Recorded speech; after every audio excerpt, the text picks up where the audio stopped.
இன்டர்வலுக்கு அப்புறம் உபேந்திரா ரஜினி 2 பேரும் சேர்ந்து ஃபைட் பண்ணுறாங்க. மாலை முடியல. படம் சொல்கிறதுக்கெலாம் ஒன்றுமே இல்லை ப்ரோ. படம் வந்து என்னை பொறுத்த வரைக்கும் மரண மொக்க மூவி. அந்த மண்ணு கேரக்டர் இந்த படத்துக்கே தேவையில்லை ப்ரோ. அவன் அது எதுக்கு இருக்குது இந்த படத்தில்? முக்கியமான விஷயத்தை நான் இப்போ ரிவீல் பண்ணிடுறேன். ட்ரைலர் வரப்போ என் ஃப்ரெண்டுக்கெலாம் சொல்லிட்டேன், சுதியா சந்தாண்ட ரஜினியோட பொண்ணுன்னு சொல்லிட்டு. நல்லா பார்க்கலாம், ஃபேமிலியோட பார்க்கலாம். படம் சூப்பராக இருக்கு. நல்லா இருக்கு, நல்லா இருக்கு, நல்லா இருக்கு, நல்லா இருக்கு, சூப்பராக இருக்கு.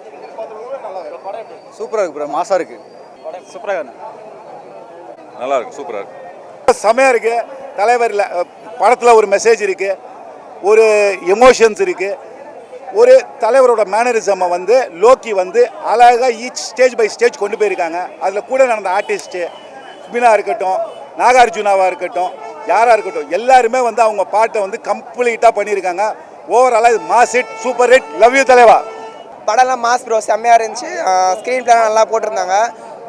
அதான் வில்லன் நடுவில் அந்த கேமிங் எல்லாம் செம்மையாக இருந்துச்சு. எதிர்பார்க்காத மாதிரி வில்லன்ஸ் வரானுங்க. அந்த ஸ்க்ரீன் பிளே அந்த ஹைலைட்ஸ் நல்லா போயிருந்துச்சு. அப்புறம் பிஜிஎம் அந்த மாதிரி லைக் மியூசிக் எல்லாம் உங்களுக்கு நல்லா ஹைலைட்டாக இருந்துச்சு. லைக் இன்டர்வல் போர்ஷன் எல்லாம் லைக் செம்ம ஒரு சீன் இருக்குது இன்டர்வல் பிளாக்ல, வேறு லெவலில் இருக்குது. அப்புறம் அதான் இன்டர்வலுக்கு முன்னாடி பார்த்தீங்கன்னா அவங்க நாகார்ஜுனா வேறு லெவலில் இருக்கார். கத்தி கத்தி முடியல, அவ்வளோ ஒரு எலிவேஷனாக இருக்குது நாகார்ஜுனா மட்டும். அப்புறமா இன்டர்வலுக்கு அப்புறம் உபேந்திரா ரஜினி 2 பேரும் சேர்ந்து ஃபைட் பண்ணுறாங்க. மாலை முடியல. அதான் மோனிகா சாங் எல்லாம் செம்மையாக இருக்குது. அப்புறமா அனிருத்தோட மியூசிக் தான் முதல்ல சொல்லணும்னா பா முடியல. அவங்களால நிஜமாக உட்கார மாட்டீங்க, எந்திரிச்சு கத்திக்கிட்டே இருப்பீங்க. அதான் சொல்லிட்டு எல்சி எல்லாம் இல்லை, ஒரு தனி மாசு. இது மாநகரம் மாதிரி தனியாக, அவ்வளோதான். பொதுவாக வந்து தமிழ் சினிமாவில் இத்தனை ஆக்டர்ஸ், அதுவும் வேறு மலையாளம் இருக்குது, கன்னடா இருக்குது, தெலுங்கு இருக்குது, இத்தனை ஆக்டர்ஸை அவங்கவுங்க ஸ்பேஸை கரெக்டாக கொடுத்துட்டு பண்ணி வச்சிருக்காரு ப்ரோ.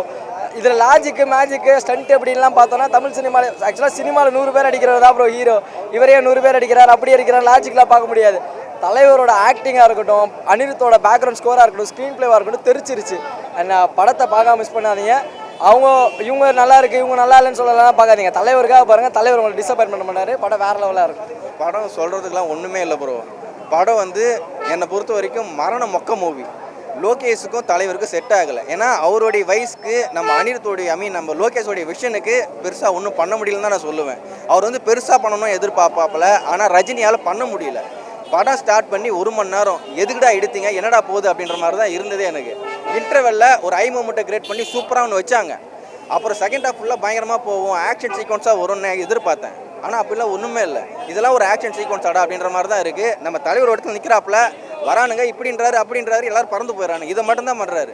இப்போ லாஸ்ட்டு படம் நம்ம லோகேஷோடைய படம் எடுத்துக்கிட்டா லியோ கிளைமேக்ஸோட எவ்வளோ பயங்கரமான ஃபைட்லாம் இருக்கும். அந்த மாதிரி ஒரு மண்ணுமே கிடையாது இந்த படத்தில்.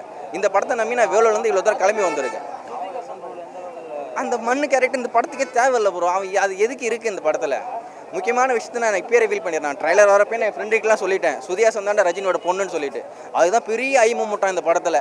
எந்த ஒரு முக்கியமான விஷயம் ரிவீல் பண்ணுறாங்களா, யாருமே அங்கே செலிப்ரேஷனே பண்ண கிடையாது. இதெல்லாம் எங்களுக்கு தெரியும்டா, இதெல்லாம் ஒரு சஸ்பென்ஸ் ஆடா அப்படின்ற மாதிரி தான் இருக்குது. ஒர்க் அவுட்டே ஆகலை. நீங்கள் வேணால் உள்ளே போய் பாருங்கள், யாருமே எதுக்குமே கத்த மாட்டாங்க.